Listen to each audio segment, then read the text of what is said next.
In reading Driven and Made to Stick, I stumbled across an incredibly interesting idea. It's called information gap theory. Dr. George Lowenstein wrote a paper about it in 1994, and it works like this. When we come across something new that is not explained by our previous knowledge or experiences, an information gap is formed. If you are a designer, creator, or communicator, understanding how to use this gap will have great rewards. Before I tell you how to put it to use, let's explore the gap with a story. Let's say you're a pentagon, and your entire world, all of your previous experiences, everything you know, everything you think about is pentagons. Then one day, you come across a hexagon. A hexagon is not that different from anything you've previously experienced, so a small gap in your information is formed. This gap is easily rectified by explaining the hexagon as a pentagon with 6 sides.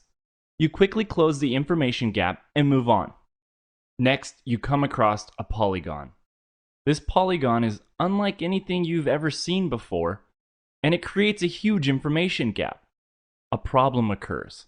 When the information gap becomes this large, it creates fear, and people, pentagons, lose the desire to close the gap and don't engage with the new product or service, polygon. They either ignore it or run in the opposite direction as fast as possible. Then you encounter a dot. It's like a pentagon but has a beautiful, continuous, smooth curve and no harsh angles. It is similar but also different from anything you've previously experienced, and it creates a medium-sized information gap. The power in medium-sized information gaps is that they inspire curiosity. They are small enough to be crossed, but large enough to create interest.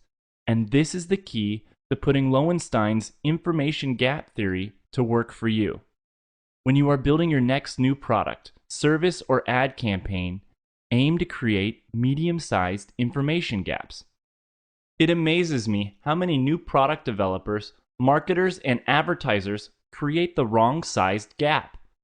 They either create a Me Too product or service, which creates an information gap that is too small and uninteresting, or they let their engineers and creatives add wild, bloated, and unnecessary features and create a huge information gap that inspires fear over the size of the gap and the size of the learning curve. Each of us has an inherent desire to learn and explore. To the degree that you can create medium-sized information gaps with your audience with your new website, widget, and/or marketing campaign, you will be successful. Thanks for watching, and I look forward to your feedback.